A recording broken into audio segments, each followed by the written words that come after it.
On a beaucoup travaillé en atelier, en groupe, et justement on posait une réflexion et c'était enrichissant. En plus on avait la façon de penser des autres et pas juste la sienne.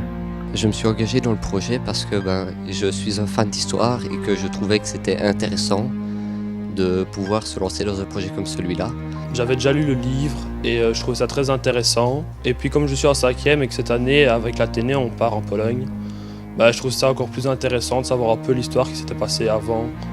Et aussi par après pour retransmettre peut-être à ma famille qui était intéressée, donc voilà.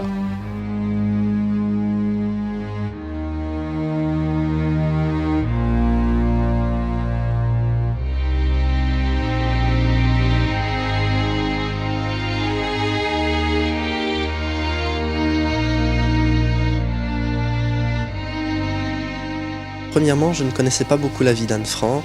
On m'avait souvent parlé de son journal, l'histoire d'une jeune fille qui a pour ainsi dire vécu l'enfer et qui restera à mon avis à jamais dans les mémoires.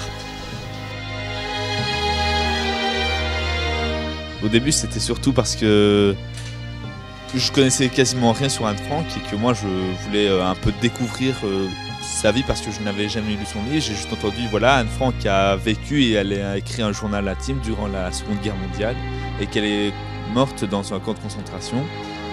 Et moi je me suis proposé volontaire quand on nous a demandé dans notre classe. C'était très intéressant d'échanger avec les groupes.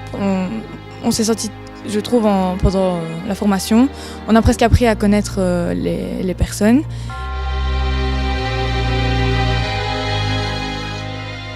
C'était une occasion de pouvoir aussi interagir avec des jeunes de mon âge.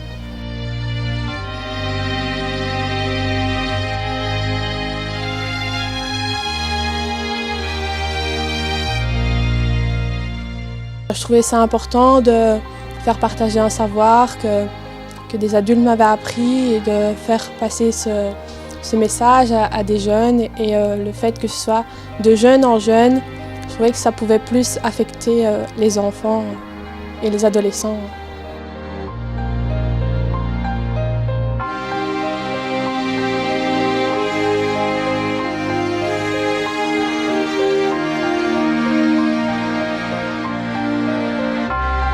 Et ça nous a fait tellement plaisir. On ne s'attendait pas à ce que des gens nous félicitent, nous remercient pour le travail qu'on avait fait.